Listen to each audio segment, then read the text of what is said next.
Quero meditar nessa noite no primeiro livro das Crônicas, no capítulo 21. Eu não vou ler o capítulo todo, mas quero te convidar a ir em casa, ler e acompanhar todo o capítulo. Mas quero ler de uma forma específica dos versículos 14 ao versículo 17, que diz assim: Então o Senhor enviou a peste a Israel, e morreram 70.000 homens do povo de Israel. Deus enviou um anjo a Jerusalém para a destruir. Quando estava por destruí-la, o Senhor olhou, mudou de ideia quanto a este mal, e disse ao anjo destruidor: Basta, retire a sua mão. O anjo do Senhor estava junto à ilha de Ornã, o Jebuseu. Davi ergueu os olhos e viu o anjo do Senhor que estava entre a terra e o céu, com a espada desembainhada na mão, estendida contra Jerusalém. Então Davi e os anciãos, vestidos de pano de saco, se prostraram com o rosto em terra. E Davi falou para Deus: Por acaso não fui eu quem mandou contar o povo? Eu é que pequei e fiz este mal. Mas essas ovelhas o que fizeram? Ah, Senhor, meu Deus, que a tua mão seja contra mim e contra a casa de meu pai, mas não contra o teu povo, para castigá-lo. Vamos orar nesse instante. Pai, nós estamos em adoração ao Senhor, na casa do Senhor. Ó Pai, sentimos a falta dos irmãos aqui na casa do Senhor, mas sabemos que em cada casa onde os irmãos estão, a tua casa se faz presente. E assim, ó Deus, nós estamos reunidos em diversos endereços, mas em um só lugar, na presença do Senhor. E queremos ouvir a tua voz. Fala através deste texto, fala através da palavra ministrada, como tens falado através de cada ato deste culto. Fala no nosso coração, uma palavra para nos envolver neste tempo e nos fazer, ó Deus, olhar sempre para o Senhor, como aquele que cuida de nós. Nós oramos em nome de Jesus. Amém e amém. Amados, o que nós podemos aprender em tempos de crise? Vivemos tempos, a gente fala de pandemia, tempos de quarentena, tempos de isolamento. É um tempo de crise. E é muito interessante que tem um autor chamado David Bosch, e na introdução do livro Missão Transformadora, ele faz uma interessante definição sobre o que seria crise. Ele chega à conclusão que crise é o ponto de encontro entre o perigo e a oportunidade. É mais ou menos como se estivéssemos dizendo assim: a crise ela pode nos levar à depressão ou pode nos levar à resiliência. Ou seja, durante um tempo de crise nós podemos nos entregar ou nós podemos aprender a resistir e ir firmes até o fim. O tempo de crise é um tempo que pode nos levar à falência ou a agir de tal forma a alcançar a hegemonia em alguma situação. O tempo de crise ele pode nos levar à estrada da derrota, esse é o grande perigo, mas ele pode também nos conduzir ao caminho da vitória. Vivemos tempos de crise. E se nós olharmos para esse texto, desde o início do versículo, nós vamos perceber que ele se refere a um tempo de profunda crise na história do rei Davi. Depois dele ter consolidado todo o seu reino, de ter alcançado a paz, ter findado as guerras, Satanás coloca no seu coração, o versículo 1 vai dizer: Então Satanás se levantou contra Israel e incitou Davi a levantar o censo de Israel. Ele queria contar o tamanho do seu povo. Veja bem, não há nenhum problema em se levantar um censo. A questão é, qual é a motivação para isso? Os versículos 2 e 3 do capítulo 21 vão dizer, Davi coloca: Vão e levantem um censo de Israel, desde Berseba até Dan, e tragam-me a apuração para que eu saiba o seu número. Joabe, o capitão, seu comandante de guerra, diz que o Senhor, seu Deus, multiplique este povo 100 vezes mais. No entanto, meu rei, Senhor, não são todos eles servos do meu Senhor, porque o meu Senhor quer isso. Por que trazer assim culpa sobre Israel? Observa a preocupação de Joabe, não é de saber o tamanho da nação de Israel, mas o que está no coração de Davi. Qual é a motivação? O rei Davi, ele deseja conhecer a extensão, não do seu povo, mas do seu poder, da sua glória, da sua grandeza. Naquele momento ele está repleto de vaidade, querendo conhecer aquilo que ele conquistou. Observe que naquele momento Deus sai do trono e entra Davi. Davi se torna o rei soberano acima do soberano Senhor.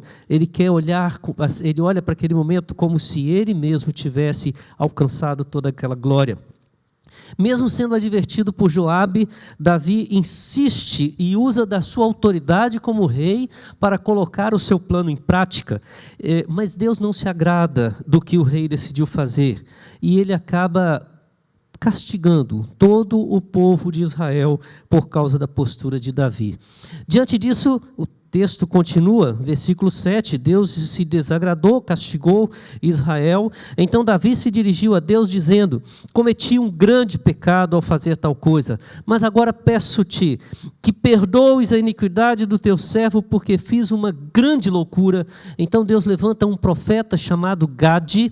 Esse profeta vai até Davi e diz que Deus apresenta 3 opções de castigo. Olha que situação inusitada. Ele recebe o profeta e o profeta ele diz para Davi: o Senhor te deu 3 opções, você escolhe o que você quer que aconteça diante dessa sua atitude, diante do seu pecado.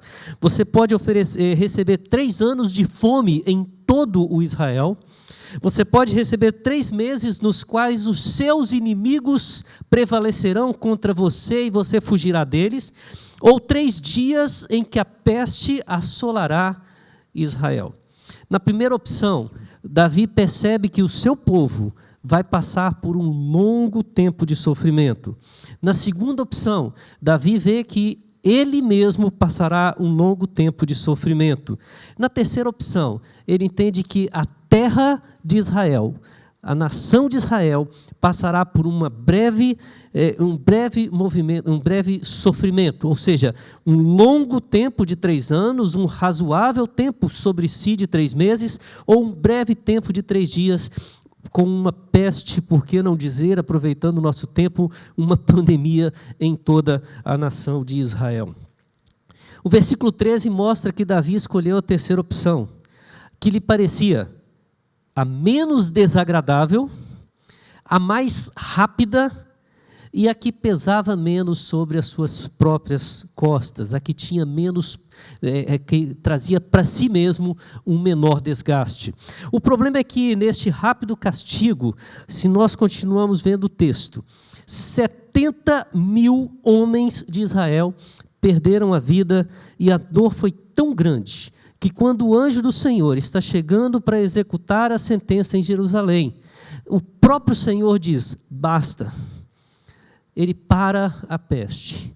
E nesse momento, enquanto ele interrompe a peste que estava chegando em Jerusalém, Davi põe a mão na consciência.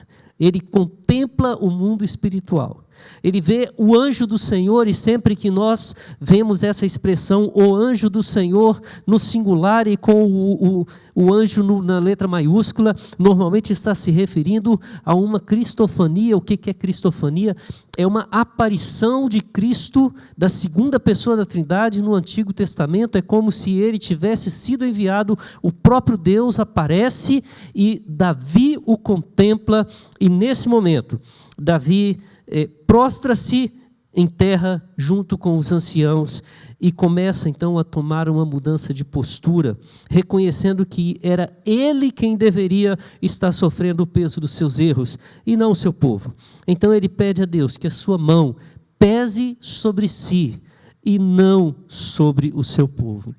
Irmãos, essa história vai terminar com uma adoração sendo feita na eira de Ornã, um momento de culto, e é o que nós esperamos quando passar esse tempo, que a gente possa voltar a adorar ao Senhor na casa do Senhor e juntos. Mas enquanto vivemos esse tempo de crise, algumas preciosas lições nós podemos aprender com o rei Davi. Primeira que nós poderíamos aprender é como caminhar em direção ao perigo durante o tempo de crise, ou melhor, talvez seria melhor dizer assim, como não caminhar em direção à crise. Queremos fugir desse período, desse perigo que existe no tempo de crise. Davi, ele, enquanto está caminhando para o perigo, ele cada vez mais afunda a si mesmo e ao seu povo em terríveis pecados e em terríveis consequências. Pelo menos, nós vamos ver aqui pelo menos 5 atitudes que Davi toma que enfatizam o perigo, enfatizam os problemas, enfatizam as dificuldades e que nós devemos fugir disso, tomar o cuidado de não tomar esses atos durante esse tempo de crise. Principalmente ficando longo tempo em casa, quando a nossa mente muitas vezes vagueia com tantas outras opções. Como é que nós podemos evitar o perigo durante o tempo de crise? O que pode acontecer? O primeiro conselho, a primeira lição que a gente precisa ter é que nós não devemos dar ouvidos aos conselhos que Satanás coloca no nosso coração. Parece que Davi era um homem de guerra. Era um homem que estava muito acostumado à vida agitada, à vida do soldado, ao acampamento militar. E quando ele começa a ficar no palácio, usufruir daquele tempo, os seus momentos pessoais parecem ser terríveis para ele. E ele começa a ter ideias mirabolantes. Irmãos, nós temos que tomar muito cuidado com as ideias que temos, os pensamentos que temos, os desejos que temos no nosso coração. Toda essa história que acabou culminando na morte de 70 mil pessoas, começou em uma ideia que o rei Davi teve e usou a sua autoridade para colocá-la em prática, mas que foi provocada por Satanás. O texto diz bem claro: então Satanás se levantou contra Israel e incitou Davi, aconselhou Davi, trabalhou no coração de Davi para que ele pudesse fazer aquele censo e contar assim a sua grandeza. Às vezes nós temos muita facilidade de ouvir as coisas que chegam à nossa mente, ao nosso coração. O que a gente esquece é que o coração do homem é desesperadamente corrupto. E muitas vezes aquilo que pensamos, se não for bem sondado, se for bem avaliado, nós podemos acabar levando a nossa vida, a nossa história por um caminho que não nos aproxima do trono e da vontade do Senhor. Precisamos sondar bem e tomar cuidado, principalmente por causa desse longo tempo que temos que ficar em casa, por causa de, muitas vezes, não há ociosidade. Eu tenho percebido que nesse nosso tempo, ociosidade é o que menos falta. A gente está em casa e muitos que estão trabalhando em home office estão trabalhando quase que o dobro do que trabalhavam antes, mas muitas vezes queremos resolver as coisas sem ouvir os conselhos de Deus, e quando não ouvimos os conselhos do Senhor, podemos dar ouvidos ao que Satanás está colocando no nosso coração. Então tome cuidado porque ele não quer nos levar às oportunidades que temos, mas aos perigos que estão na nossa caminhada. Uma outra lição que nós podemos aprender de como não caminhar para o perigo: nós precisamos saber dar ouvidos aos conselhos daqueles que parecem discordar de nós. Irmãos, muitas vezes nós entendemos que a discordância significa que a pessoa é adversária. Mas muitas vezes a discordância é a voz de Deus para não cometermos algumas loucuras, ou para pelo menos nos levar à reflexão. No caso do texto, nós temos Joabe, comandante do exército de Davi, olhando para o rei Davi, falando de forma clara, direta, e diz assim, ele chega a falar: por que o Senhor não vai fazer essa loucura? Todos são servos do Senhor. O Senhor vai trazer culpa sobre Israel. E o texto vai nos dizer no versículo 4 que a palavra do rei prevaleceu contra Joabe. E Joabe vai sair então e vai fazer a contagem, vai trazer o relatório em obediência à autoridade. Mas naquele momento, aquela atitude de Joabe de de dizer ao rei que ele estava errado, que ele aconselhá-lo a fazer diferente, naquele momento, se fosse ouvida, impediria ele de ter causado toda esse grande problema, essa grande peste que aconteceu em Israel. Então nós precisamos nesse momento de ter muita calma, de ter muita paciência, e de todas as vezes que alguém vier e falar algo que fira a nossa vontade, que não seja como está no nosso coração, nós precisamos aprender a ouvir com paciência, entendendo que naquela voz que aparentemente é uma voz de divergência, nós temos, na verdade, a orientação e a direção de Deus para um tempo de crise. Uma outra atitude de Davi que pode nos mostrar, nos evitar o perigo. Ele confessa os seus erros. Davi confessa os seus erros, mas ele não mostra a menor vontade, o menor desejo, a menor disposição em assumir as consequências do mesmo. Aliás, o versículo 8 do texto lido diz que Davi fala: cometi um grande pecado ao fazer tal coisa, mas agora peço-te que perdoes a iniquidade do teu servo, porque fiz uma grande loucura. Ele parece confiar na graça de Deus, isso é ótimo, mas observe que a postura dele é: perdoe a iniquidade. E muitas vezes nós tratamos o perdão como se fosse algo banal. É mais ou menos assim: errei, peço perdão, recebo perdão, posso errar de novo. Essa atitude não significa a existência de um arrependimento. O perdão verdadeiro, ele vem quando estamos verdadeiramente arrependidos, e o arrependimento verdadeiro, ele existe quando há uma disposição do nosso coração de reconhecermos as consequências dos erros que nós cometemos. Quando erramos, naturalmente consequências vêm, e que essas consequências venham sobre nós. Isso é sinal de arrependimento. Confessar os erros, pedir perdão, sem fazer uma profunda reflexão daquilo que fizemos de errado, não gera nada mais do que um belo teatro, uma bela encenação, mas não gera transformação de vida. Leva-nos a enfrentar os perigos dos momentos de crise. Uma quarta atitude de Davi que pode nos mostrar como evitarmos essa direção de caminho na crise para o perigo é não dar importância aos sofrimentos que causamos nos outros. Davi se levanta diante daquela proposta de Gade, o vidente, o profeta. Ele olha para Davi e diz: olha, Deus te dá 3 oportunidades, 3 anos de fome, as pessoas vão sofrer, 3 meses de perseguição dos inimigos sobre você, você vai sofrer, 3 meses de peste sobre a terra. Ele olha e diz: olha, que morram menos. Aliás, a palavra de Davi, ela é bem direta. Ele olha para ele e diz assim: estou muito angustiado, no versículo 13, porém, é preferível que eu caia nas mãos do Senhor, porque muitas são as suas misericórdias. Não quero cair nas mãos dos homens. Ele acredita firmemente que a graça de Deus impedirá ele de ter dor, de ter sofrimento, apesar da consequência, apesar do erro que ele cometeu.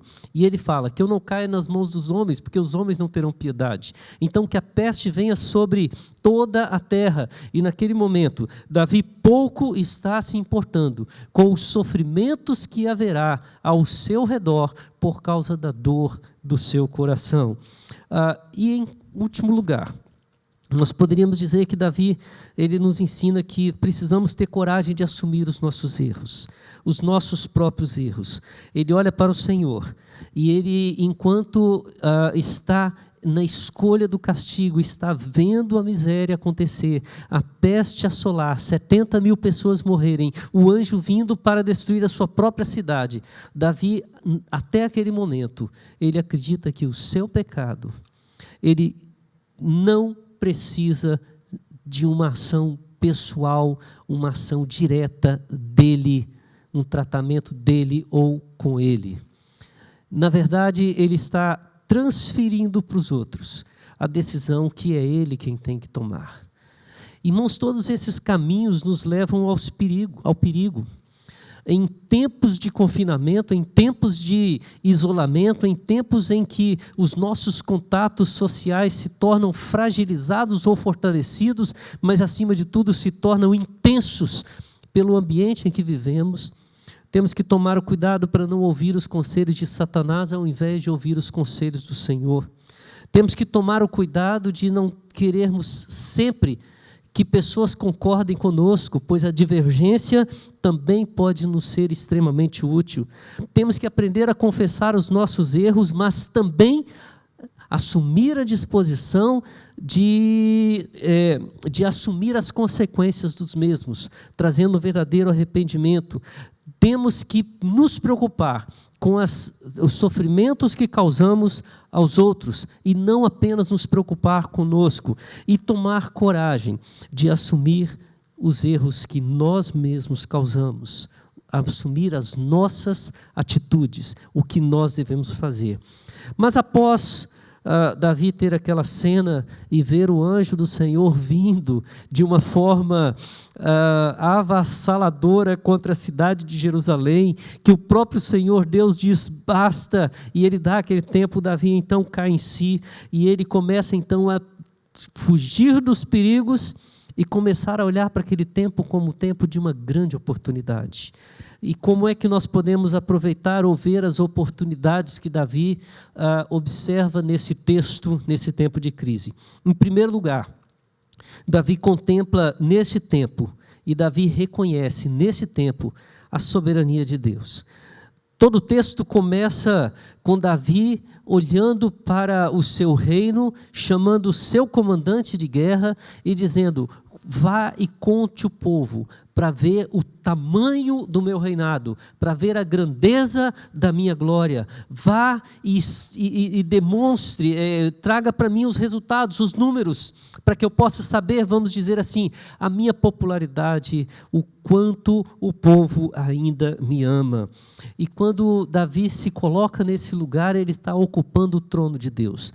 Mas agora, ele olha para Jerusalém, ele vê o desastre que foi a sua decisão, e ele contempla o anjo do Senhor junto à eira de Ornã, um jebuseu, e Davi então olha esse anjo do Senhor que estava entre a terra e o céu, com uma espada desembainhada na mão, estendida contra Jerusalém, e ele, diante dessa cena, não tem nada mais a fazer, senão, junto com os anciãos, vestidos de pano de saco, se prostrarem com o rosto em terra. O trono do Todo-Poderoso não é o trono de Davi, é o trono do Senhor. É o trono visto por Isaías, quando está no templo por causa da morte do rei Uzias. É o trono visto por Estevão, quando está sendo apedrejado, e ele olha e vê o Senhor assentado no seu alto e sublime trono. É o trono eterno do Deus Todo-Poderoso. Irmãos, este foi um momento grandioso em que Deus se revela de forma soberana, poderosa, grandiosa na vida do rei Davi. E ele reconhece agora que diante desse Deus soberano, o que ele precisa fazer é prostrar-se rosto em terra. Ele fala tanto sobre a misericórdia de Deus, ele fala tanto sobre a graça de Deus, ele fala tanto sobre o amor de Deus, mas somente agora, prostrado como um servo, prostrado como um adorador, não como o rei, não como o soberano, não como aquele que quer dizer o que deve ser feito, mas como aquele que está pronto para ouvir o que deve fazer. Ele de fato conhece um Deus que é gracioso, que é misericordioso, longânimo, benigno, um Deus que é justo. Talvez seja esse um tempo em que nós precisemos reclamar menos e adorar mais, sofrer menos e clamar mais, parar de buscar as nossas próprias preocupações, parar de falar dos nossos próprios alvos e nos dobrarmos diante daquele que tem o controle sobre toda essa situação. Porque a solução, por mais que nós confiemos na ciência, confiemos na fé, confiemos em qualquer outra, confiemos em pessoas, O único que verdadeiramente tem o controle e sabe o tempo certo de manifestar a sua graça é o Senhor, o Deus Todo-Poderoso. Esse também é um excelente momento para reconhecer o nosso papel neste mundo. Eu separei aqui 3 perguntinhas, que são perguntas que eu faço para mim quando eu penso em por que Deus me deixou neste mundo, por que estamos aqui.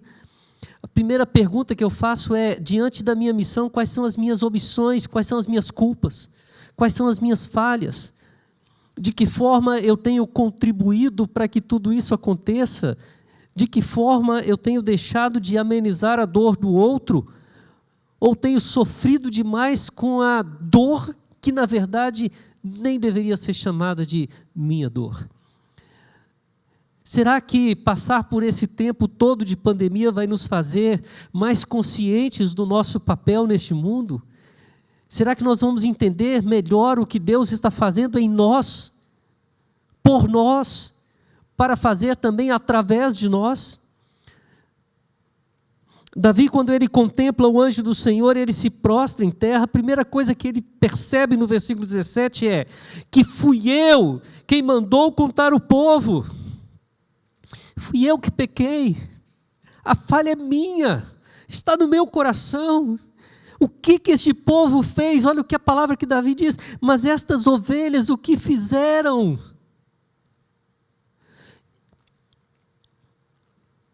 Irmãos, nós temos sido bênção para as famílias. Nós temos sido bênção para os irmãos. Talvez esse tempo todo de pandemia tenha nos ensinado que, por mais poderosos que possamos achar que somos, basta um vírus invisível aos olhos nus para parar o mundo. Agora imagina o que Deus pode fazer se Ele decretar, desejar algo maior do que isso.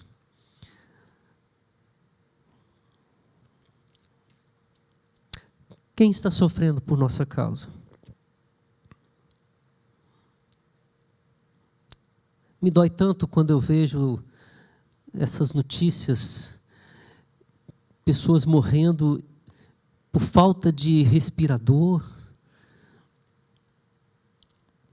e pessoas roubando gananciosamente o dinheiro público, pessoas falsificando álcool em gel, pessoas querendo tirar vantagem. Quem está sofrendo por nossa causa? Dói vermos o que os outros estão fazendo, mas a pergunta tem que ser para nós. Davi olha e diz, essas ovelhas o que fizeram? E a última pergunta que eu fiz é que tipo de oração estamos apresentando a Deus? Davi diz assim, Senhor, meu Deus, que a tua mão seja contra mim e contra a casa de meu pai, mas não contra o teu povo para castigá-lo.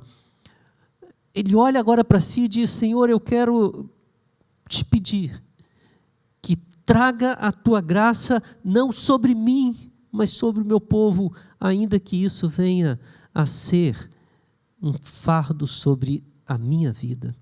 É interessante que nessa hora que Davi diz isso, a gente lembra da oração de Jesus lá no Getsêmani, quando, à beira do seu sacrifício, ele olha para o Pai e pede, se possível, afasta de mim este cálice, entretanto, não faça a minha vontade, sim a tua.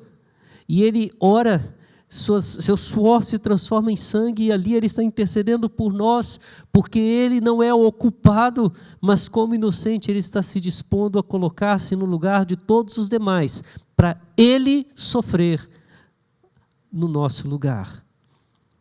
Foi para isso que Deus nos colocou neste mundo. E se há uma chance dessa pandemia passar, nós precisamos entender que o sofrimento do mundo é o nosso sofrimento. E nós precisamos orar e clamar ao Senhor para que Ele salve, cure todos os que estão ao nosso redor e sejamos instrumentos de bênção. Esse é um bom momento para fechar a nossa mensagem. Esse é um ótimo momento para aprendermos a adorar ao Senhor. O versículo 19 fala desse Davi que agora vai até Ornã, e lá ele se propõe a comprar o campo deste Jebuseu, onde ele viu o anjo do Senhor. E ali, seguindo orientações do anjo do Senhor, ele apresenta a sua adoração, o seu sacrifício. 3 destaques nós podemos ter nesse texto. O primeiro, no versículo 19, quando Davi faz tudo segundo a vontade do Senhor. Versículo 19 diz: Davi foi segundo a palavra que Gade havia falado em nome do Senhor. Tudo que o anjo do Senhor disse, Davi fez. Davi saiu do centro da adoração. Agora é como Deus quer, não como eu quero. Davi deixou de fazer a sua vontade, o seu desejo, o seu querer, porque agora ele está submisso à vontade do Senhor.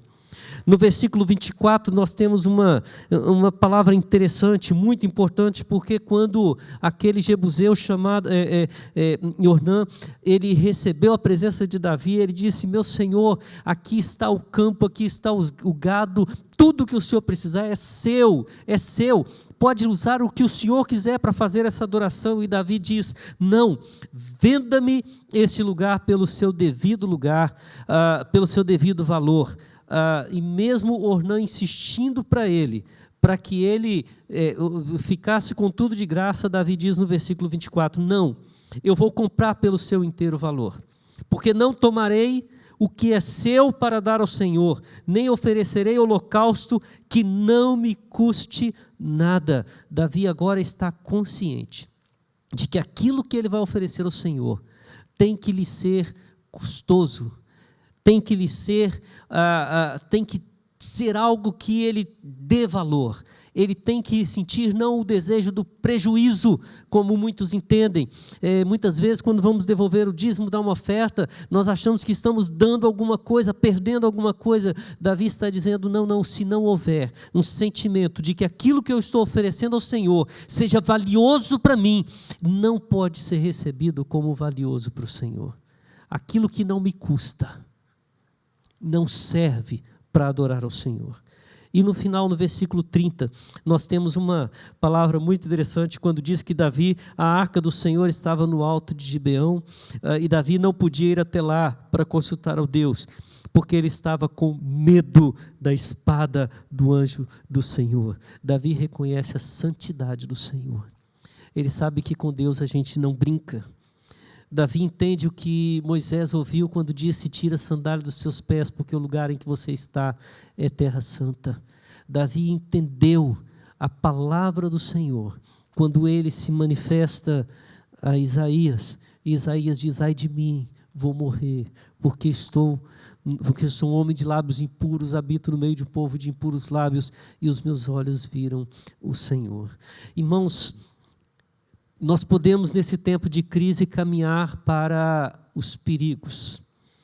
O perigo de ouvir Satanás, de ouvir apenas aqueles que querem concordar conosco, de confessar os nossos erros, mas não assumir as consequências dos mesmos, de não dar importância aos sofrimentos dos outros, principalmente aqueles que nós causamos, e de não termos coragem de assumir nossos erros, nossas falhas. Essa crise pode nos levar a esses perigos, mas a crise pode nos levar a grandes oportunidades, e talvez a maior oportunidade de todas é a oportunidade de conhecer um Deus soberano, que mesmo em meio ao caos, continua reinando, sendo soberano, sendo Senhor. O Deus que criou todo mundo que estava em caos e nos fez um paraíso, nos deu um paraíso, do qual caímos, mas para nos direcionarmos à Nova Jerusalém. É um bom momento para reconhecermos que não estamos aqui por acaso, estamos aqui com um propósito, e mesmo no contexto de confinamento, de quarentena, Deus quer nos usar como agentes do seu mistério, embaixadores do reino de Deus no mundo. É um excelente momento para na nossa casa, para na nossa família, para nos momentos nossos de adoração online, até o dia que Deus nos colocar juntos novamente para nos alegrarmos em comunidade, é um tempo para adorarmos ao Senhor, adorarmos com o que temos de melhor, dar o tempo mais precioso, dar o momento mais agradável e dizer: Senhor, tudo que tenho é para Ti, pois Tu és santo, Tu és santo, Tu és santo. Deus enviou seu Filho amado